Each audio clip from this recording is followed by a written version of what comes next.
Oh. Alam ko galing Makati pa ito eh. Control lang. May audio siya eh. Okay. Kakatapos lang gumawa ng ito. BX18 na Broadway. Kaka-off ko lang ito kasi inobserbahan ko pa siya. Ngayon, eto, salang muna tayo ng DIY. From brand new to DIY. Okay. Tingnan nyo, napakaangas oh. Kaso nga lang, nawala isang knob dito. Siguro nung kinarga yung toto dito, papunta rito, nalaglag yung knob dito. Kaya isa na lang oh. Ngayon, tingnan nyo yung forma nyo. Napakaangas oh. Aluminum, halos lahat ng body nito. Front panel niya, aluminum. Yung body niya is aluminum din. Okay, inuulit ko DIY na power amplifier ito. Ngayon, ito yung laman loob nyo. Tingnan nyo. Pahaging ko muna sa inyo bago natin siya i-repair. Napakaangas. Dalawa yung transformer. Ito, dalawa oh. Okay, tapos tingnan nyo naman yung capacitor nyo. Napakasulit. Alam mo yung mga makalumang capacitor, ganito siya oh, malalaki. Napakaangas niya oh, puting-puti pa. Angas, 'di ba? Linis niya tingnan. Tapos 3, 6, 9, 12 peraso na mababa lang yung microfarad nito eh. 400 lang siya, 4,700 lang siya. 47 lang yan oh. 47 UF na 100 volts. Angas, 'di ba? 12 peraso. Tapos ito siya oh. Yan, ito yung board niya. DIY siya. Ito yung driver niya. Tingnan natin kung anong driver nito. Shoutout sa gumawa nito. Napaka solid mo gumawa, or salute sa'yo. Saludo ako sa'yo. Okay, bali 1, 2, 3, 4, 5, 6, 7, 8, 9, 10. 10 pairs. 1, 2, 3, 4, 5, 6, 7, 8, 9, 10. 10 pairs na C5200 and then A1943. Angas no? Oh. Grabe. Saludo ako sa iyo, sir, kung sino ka man. Ngayon, ang issue nito, kaya dinala rin to sa akin, sabi ni Toto, ako na daw bahala. Ako na lang daw bahala. Although, tinisting ko na ito, parang control lang yung problema, kasi gumagana naman siya. Ngayon, ipakita ko sa inyo. Okay, magra-rattle to kasi, dadalawa yung transformer niya. Dadalawa yung transformer, tapos isa lang yung, parang isa lang yung soft start niya.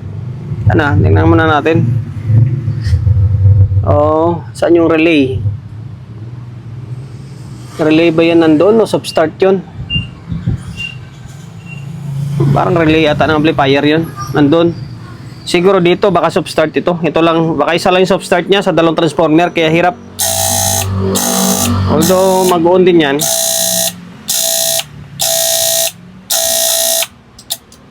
Okay, ayan, nag-on na.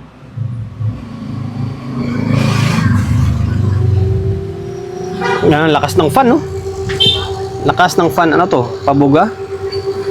Papunta rito sa loob. Yung hangin niya. Oo nga, lakas, oh. Ngayon, may nakakabit na speaker to. May nakakabit na speaker, yan, oh. Okay, naka-play na yung laptop natin. Tignan nyo. Gumagana, oh. Working. Ito yung medyo may sabit na control. Pero gumagana siya.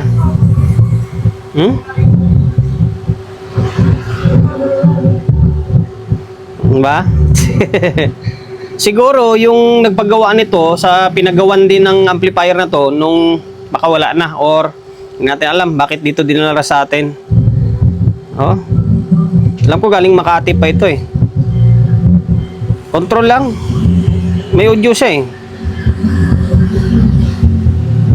Okay. Dito, hindi ako makagit over dito. Ang ganda oh. Solid. Maganda to pang 4 ohms, no? Lalaban to sa mga 4 ohms. Although medyo mababa yung microfarad. 4.7. Pero kung nakaparallel yan, malakas na yan. Nakaparallel lahat to.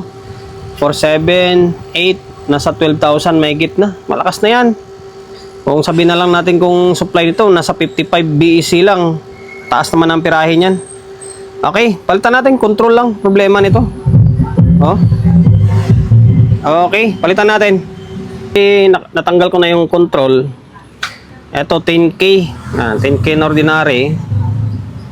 Okay, sakto. Meron tayong 10K na ordinary na rin. Ayan, 10K rin ito.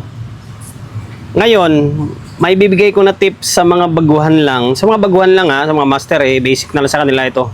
Kapag nagpalit kayo ng control tulad nito, na de-wire, tapos hindi nyo pa kabisado yung wiring, maganda gawin mo dyan, pagbaklas mo ng isa, hinang mo sa isa. Diba? Ganito. Pagbaklas mo dito na pin, hinang mo siya dito.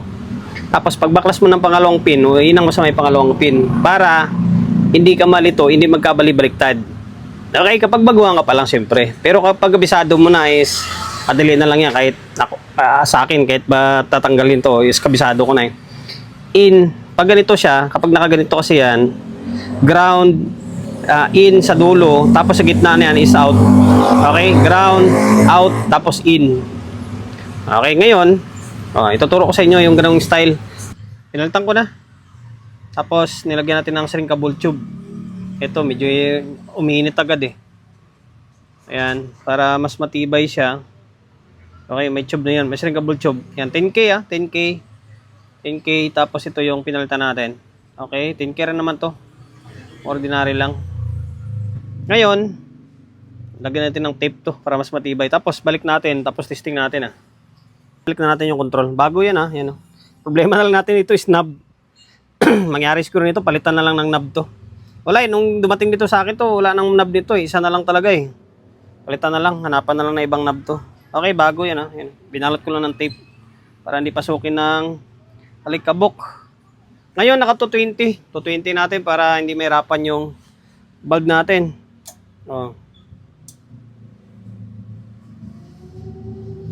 Yan, kanina pa yun, gumagana yung laptop natin. Naka non-stop yan. Okay, tingnan natin kung ano yung persa nito. Nakaload yan is dalawang 1K natin na Pro 12. Okay, hindi pa ganun kalakas to kasi walang processor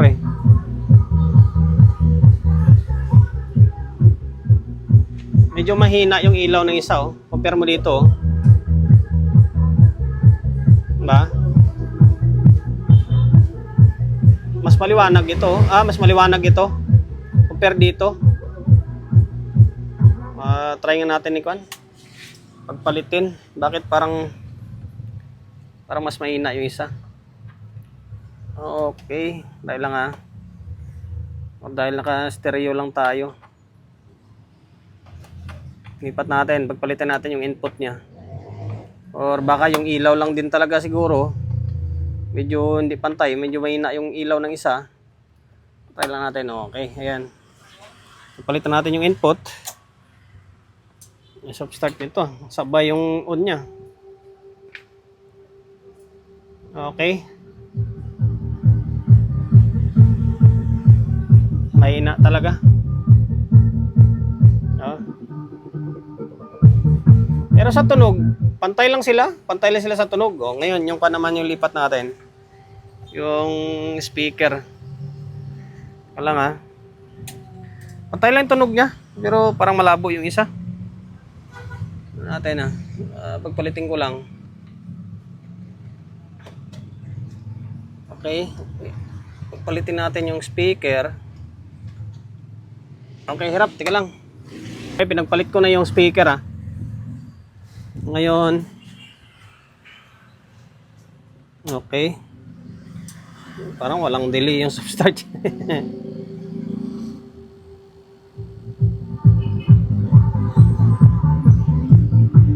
Wala, mahina talaga yung ilaw.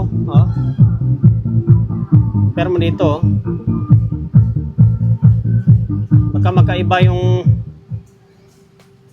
yung brand na ginamit. Pero sa audio okay na.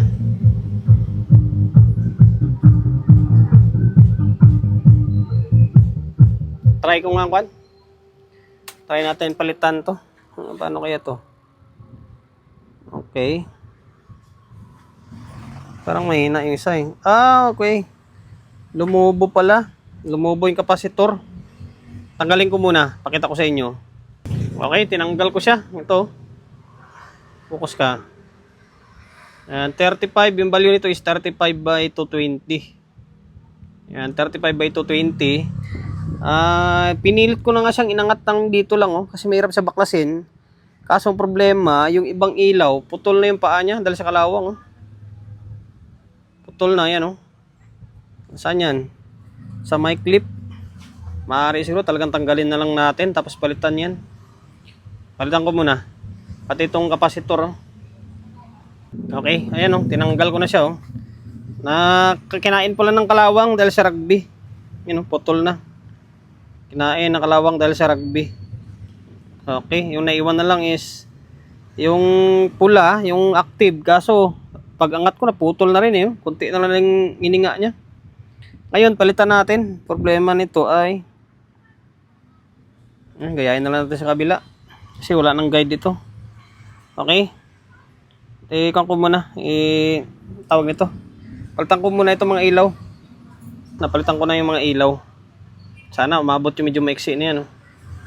Kaya na mahilutin siguro yan. Okay, ito yung mga pinapalitan natin. Putol lang talaga. Oh. Tapos ito, 35 na to 20. Tinasan na nga natin value eh. Parang 35 na 470 yata yan. Okay, balik ko ah. Natapos na yung video natin. Ito na siya. Oh. Medyo iba lang yung kulay nito. Talagang literal na orange ito. Ito kasi parang iba yung dahil sa luma lang siguro.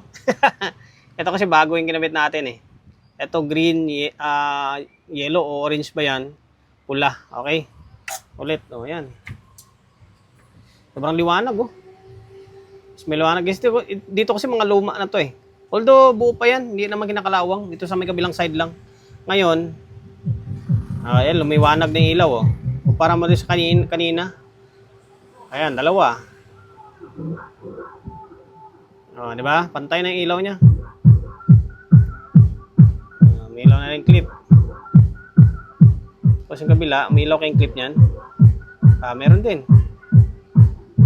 Okay, hanggang dito na lang. Kasi gabi na, pauwi na tayo.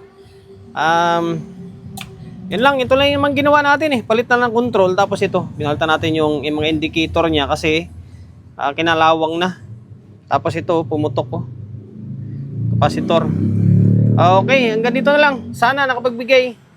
Idea ba akong naibigay dito? Basta, maraming salamat kung nakapagbigay idea man ako sa inyo.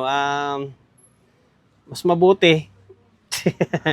And then, promotion, bago tayo magtapos, syempre, shop natin. Solid G Electronics Repair Shop. Number 61, Don Julio, Gregorio Street, sa Uyo Road, sa Uyo, Quezon City. Social media pages natin, kung hindi pa nakapag-follow, paki-follow. And then, syempre, paki-share ng video natin sa my Facebook, YouTube channel. Sa mga hindi pa nakapag-subscribe, paki-subscribe, like, share, and then, syempre, paki-hit ng bell button sa gilid para updated ka sa mga susunod na video na i-upload ko. Ingat, God bless, and then, peace.